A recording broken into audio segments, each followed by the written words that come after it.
that Hold Han on, in hold the on, name. hold on, Oh, hold on, sorry. hold on. Let's. Oh shit, they found us. Oh yeah. No, no, wait. Yeah. Okay. I guess we. Well, I guess we gotta keep telling them then. Yeah. Yeah. So, the name that Hun gave her was the name of. He named Miwa after his mother. So her name is Nian Shuangjie. I know it means something, and it meant something when I translated it, but I cannot for the life of me remember what this means now. What is it translated from? Chinese. Oh, you're having Han be Chinese in this one. In this. Yes. Okay, because I I actually believe like the he. idea. I like the idea of the purple dragons being a part of the Chinese triads. That would make sense. I actually Yeah, because I know the 23 in the 2003 series he's obviously a white guy, and then in the 2012 series he is. I think he's a Bruce Lee knockoff, Yes. but that's actually pretty. That's not a bad interpretation. Yeah. Alright, so I forgot to I mention. actually based this version of Han. Well, the way he interacts with Miwa anyway. I based him on Mr. Chang from Black Lagoon. Okay, so I forgot to mention, since we're like 3 episodes in, the numbers next to our life and our extra lives, that's EXP. This game has light RPG mechanics. Very basic stuff, you know. More super bar, more health, more life, lives. Very basic. You know everything. Charisma. Charisma, Wait, no. Riz. Environment. Bladder. Hunger. Wait, no, that's the Sims. Never mind. Yeah. So, if that's the last of what you were saying, I did have an interpretation of the Rat King, right? And Oh, I hadn't even gotten to the villains yet. I need to do that. so I was saying earlier how when you combine no, was it Hamayoshi is the yeah, because Rogosaki's Shredder. In the interpretations where they combine Hamayoshi and Splinter into one character, it kind of makes his pet rat pointless, right? Yeah. And that's why he didn't have. That's why he had no pet rat in the 1980 series.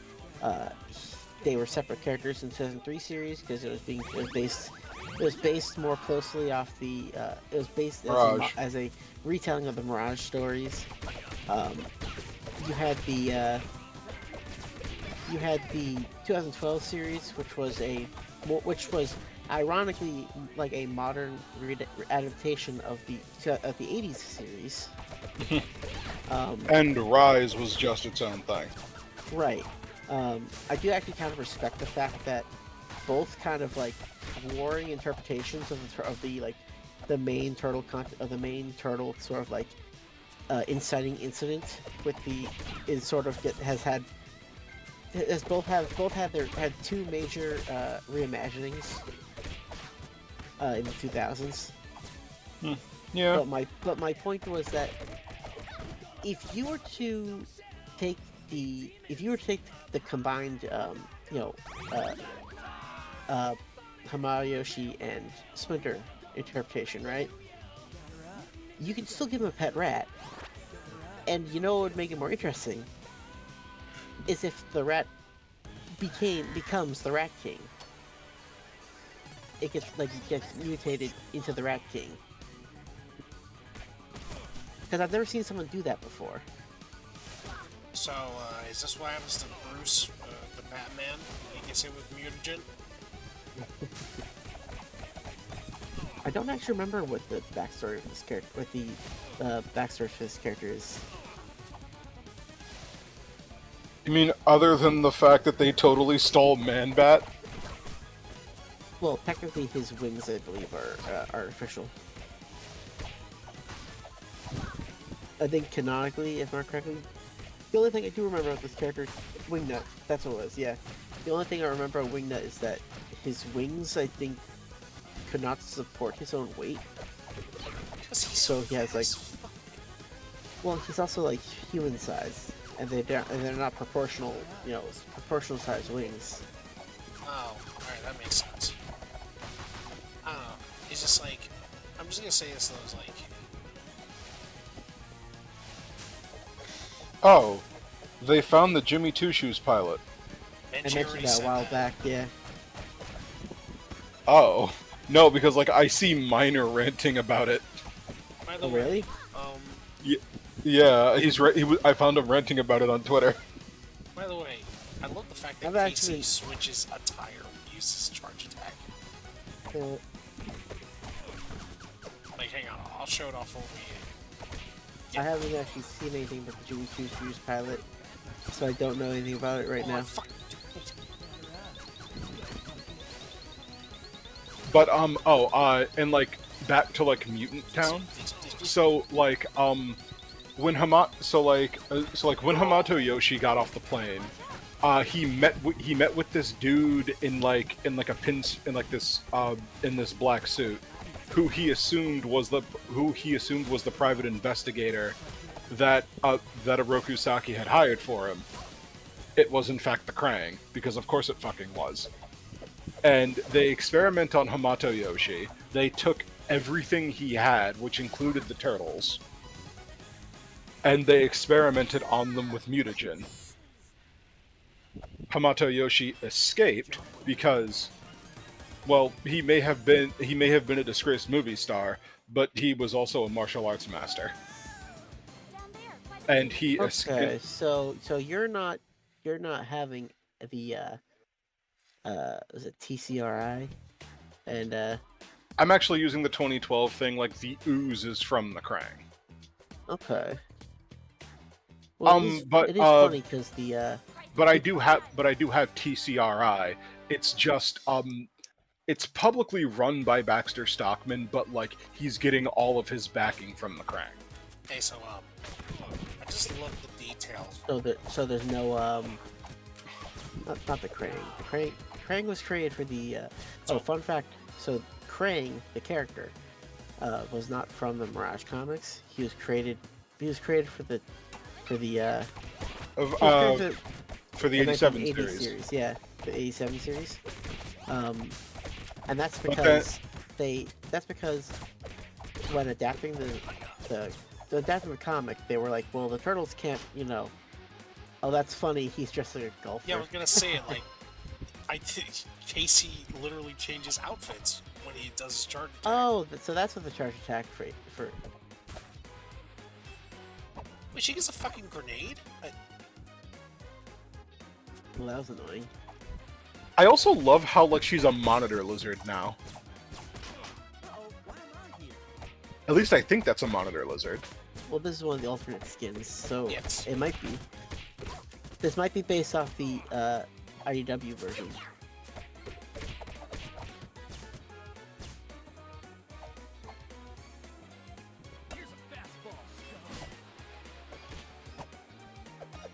Oh, also monitor lizards are just the goofiest little guys. I love them so much.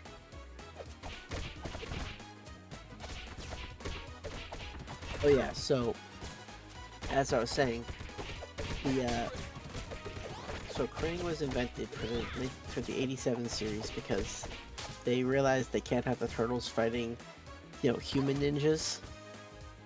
So they were like, well, what if Shredder just had a bunch of robots? I never understood that. Well, it was just it was just how to make it more appropriate for children Fair enough. at the time. Yeah, But they were like, because remember, adults back in the day were very fucking anal. so my brain just keeps going blank for some reason. Oh yeah, so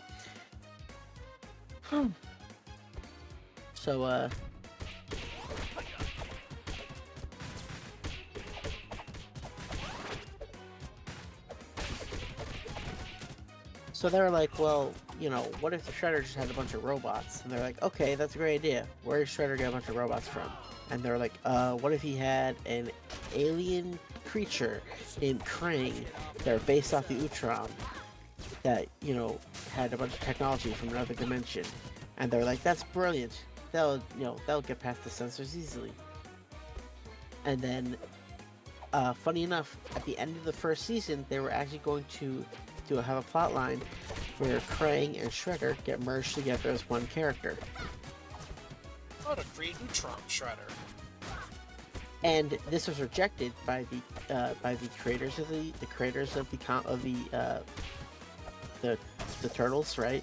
Because they were like, that kind of strays too far from we think that kind of strays a little too far from our vision, right? Fair enough. And I want to just point out how funny it is because the 2003 series, which had one of the creators of the Teenage Mutant Ninja Turtles on it as one of its head writers, they did that exact thing where you had Shredder, who turned out to be an Utrom, and Utrom, who were very clear, the Krang, who was very clear based on Utrom. It's like,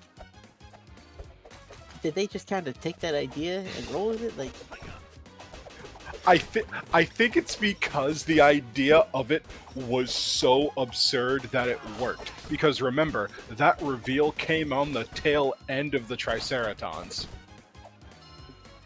I think that's kind of why I think the 2003 series made it the best. Because it updated a lot of the Mirage comic stuff, but it did its own thing. Yeah. People forget how, well written the 2003 series is.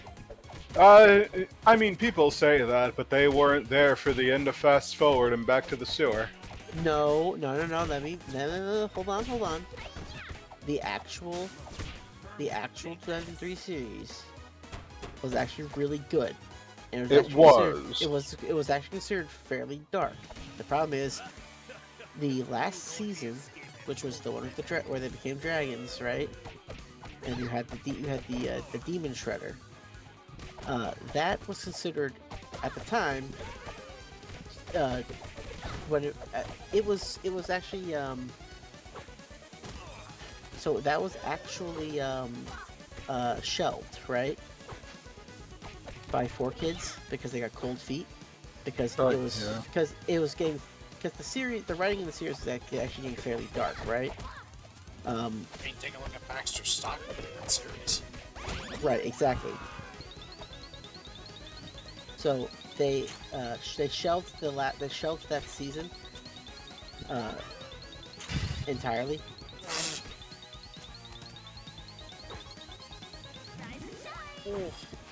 They shelved that season and they asked them to do something a little more lighthearted and kid-friendly, which became Fast Forward, right? Later on, they were able to backtrack a little bit into the sewers, but I will say this though. Back to the Sewers was a response to Fast Forward, which had its whole second season canceled because it was not as dark as the previous season was, and because of that, they actually decide to air the original next season, which was the one with the Demon Shredder. I will say, it was too late at that point, basically. I will say, I actually like Back to the Sewers opening theme.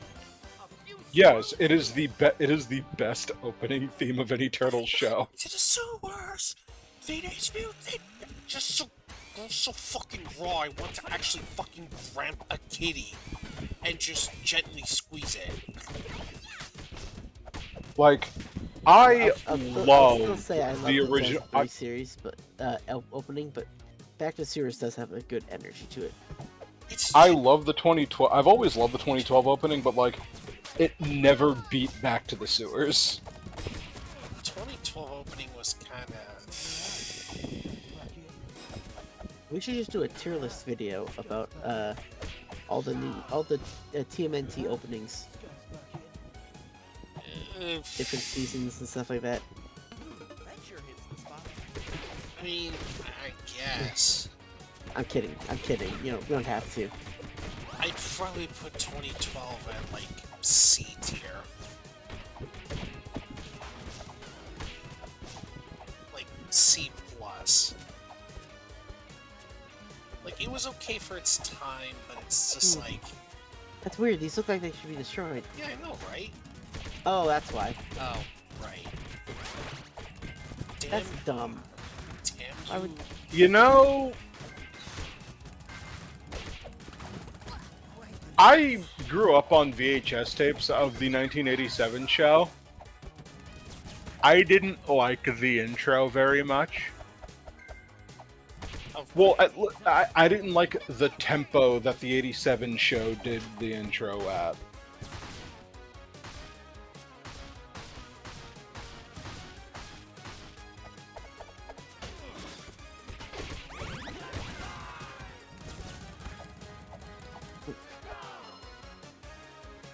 I do know that there was a.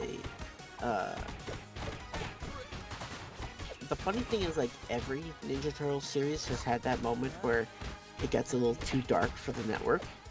Believe it or not, the actual the 87 series actually had a moment like that where I want to say it was towards the last couple seasons. Yeah, it was towards the last couple seasons. When they had Shredder become the secondary villain, and they created a whole new villain. I can't remember what his name was, but he's some kind of space warlord. He's actually in the 2012 series. Space.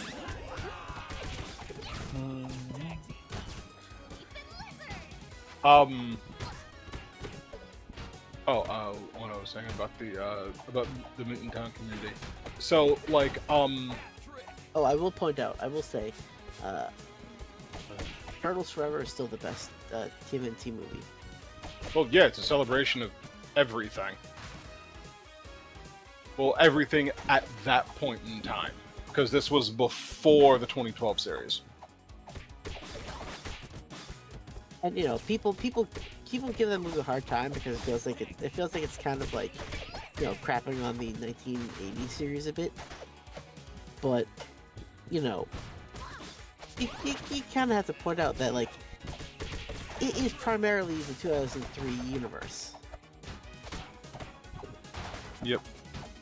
It's not like it's a comic book it's not like a comic book that brings them together, like where it's like, oh, here's a special one-off story that brings everyone together. No, this is primarily a conclusion to the 2003 series. Yep. And you have to remember that, because it's not both the 87 and 2003 series on equal footing. It's literally the 2003 series. Here's guest starring the 87 and later Mirage Turtles. Oh, fuck. You glitched for a few seconds there. Oh, didn't notice. Yeah. Also, I love the fact that that April is like so like the only time April has ever been an adult is the Mirage comics, the 87 series, and 2003. She has never been an adult afterwards. I hate that so much. Wasn't she an adult in the newest movie? No. No. Really? She was like Are you talking about the CGI movie? Yeah. Yeah, the monstrosity. No, she was a teenager. She did not look like a teenager. That fat bitch looked like a fucking 30-year-old black woman. Also, I love how like don't get me wrong. I don't want to say that's what the character designers think. They think, you know, that demographic of people look like, but you know, like the weirdest thing about like April in that movie was she was supposed to be an investigative journalist. Why is she chunky? right? That's why I can't like. like that's so confusing. It's like It just started sliding.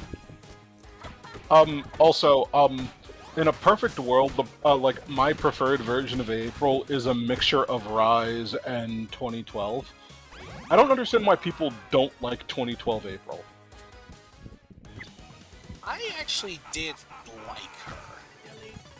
She was cute. yeah, I think the 2012 one has some merit to it, but my perfect interpretation is the 87 version and the 2003 version put together. Oh man, every Where, time. like, every time. You have Sorry. where am I kicking at? I forgot where I was on the screen. But yeah, so like my perfect interpretation of character is that they start out as a assistant to Baxter Stockman. They find out the evil stuff he's doing, which by the way, in the comics, in the original Mirage comics, because Shredder was killed off in like the first issue, Which originally. is hilarious. So they had no intention of ever bringing back, because they didn't expect they didn't think it was gonna be popular enough to get an issue 2. So that's why that's why it's a self-contained story. But Shredder's like fucking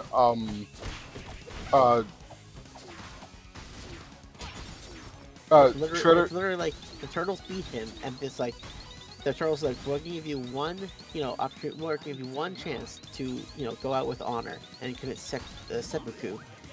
And he's like, how about I detonate this like Fuck. this thermite grenade and take us all out together. And they kick him off a rooftop, and he blows up in an alleyway. It is surprisingly dark, and I kind of wish we could get that in an animated form.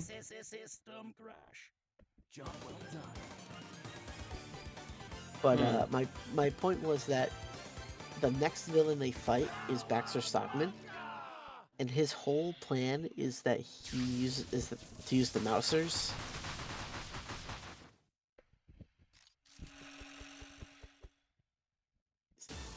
That's funny. He said the line from the movie. I always thought if you took that line and you combined it with like the scene from like Fresh Prince of Bel-Air with Uncle Phil talking about pillowy mounds of mashed potatoes, because he voices Shredder in the original '87 series. Oh, really? Yeah, I always thought that'd be a funny. James Avery. Okay, so I'm gonna be bluntly honest right now. And as I was trying to say, I didn't like that whole thing they did with Donnie having a crush on April. I'm looking at it like, Yeah, I'll admit that's kind of a side eye, kind of like, really? like I get it. They're both teenagers, but Donnie's a fucking turtle. Yeah, I'm kind unless it's the Time Woman, right? Who has been paired with Michelangelo a few times. Like any normal human character, it's kind of weird when they're paired with one of the turtles. Yeah. And that's even saying like, and that includes Cry, but Cry can at least be, there's at least a counter argument to that now because she has that snake form from the 2012 series. Yeah, but that version of April, she only becomes a new type. She straight up just becomes a new type. Yeah, it's still every single version of April has been it gets mutated in some way. Also, I don't think the 2003 series does. Yeah, she does. Oh, that's smart. You can actually attack. Yeah. Okay. Also, if there's one thing I want to say about Casey, So remember how in Rise, there was just that one Foot Clan soldier that was the chick, and everyone clocked her as Casey immediately? Oh, you mean everyone figured it out right away? Yes, like, Yeah. I legitimately, I always found that legitimately hilarious. Just like, the minute she appeared with her mask off. Oh, that's just Casey. I'm trying to think of like. Oh yeah, Rings of Power. How everyone immediately knew it was Saruman the moment he appeared on screen. Oh yeah. Also, I like. It's like, do people not know how to write like a mystery character anymore? I don't think it was supposed to be a mystery. No. If you watch Rings of Power, they legitimately have so many red herrings that they try to throw at you. Where it's like, oh, maybe this character's Saruman, maybe this character's Saruman. It's like, maybe it's that one character we saw in like the first episode, in like the first episode, who like clearly was Saruman. So, fun fact.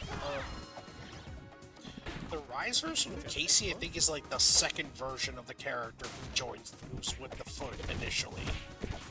Because the one because the one from the first live-action movie, he was a member of the Foot Clan. Oh, and also, the female version of Casey Jones from Rise is not the first female version of Casey. That's... Oh really? Wait, are you serious?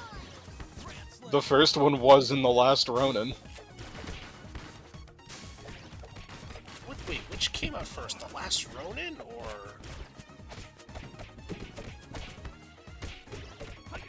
Oh wait, no, excuse me. The female Casey in The Last Ronin was second. That show came out in Whoa! Excuse me, that comic came out in 2020. Reggie? You good? Did you not see that? I got a new combo. Nice. Hold on. Baby, started when we were young, when you were mine. Oh wait, oh yeah. Do you remember that discourse of people wondering if April was black or not? Great ask. In like the original series? Oh, you mean when she was the white woman with the perm? Yeah, but the writers did intend her to be black. It's just, I think something happened that they weren't allowed to make her black. No, so they didn't intend for her to be black. That was just a coloring error, really. In one of the covers, I believe. And obviously it's a black and white comic. Yeah. Oh, she was also an Asian woman once. No, I think that was the girlfriend of one of the creators that the name April came from. No, I mean in the Dreamwave comic, she was an Asian. Oh, well, yeah.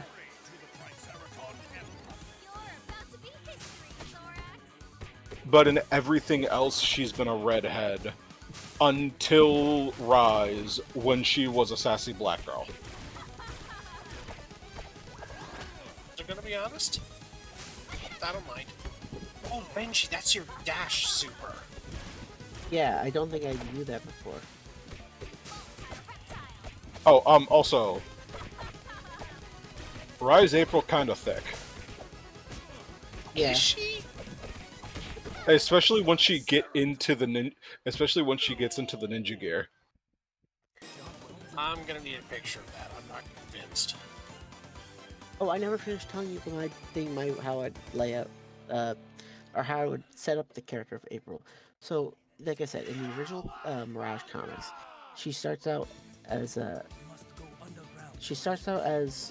Baxter Stockman's assistant, and his plan is to use the Mousers to eat away the foundation of buildings in New York, and then hold those buildings for ransom. If he doesn't get paid to have the foundations put back, which I mean, that's real freaking evil. Let's be honest. True. Oh, that was three episodes, I think. That was more than just 3 missions. Yeah, it's like 30 minutes. It's an extra long episode. Yeah. All right, well, I guess we'll. Yep. With that said, I'm Mazubuki, This is Benji Fox. Fallen Angel. and we'll see you all next time. Toodles. Bye bye.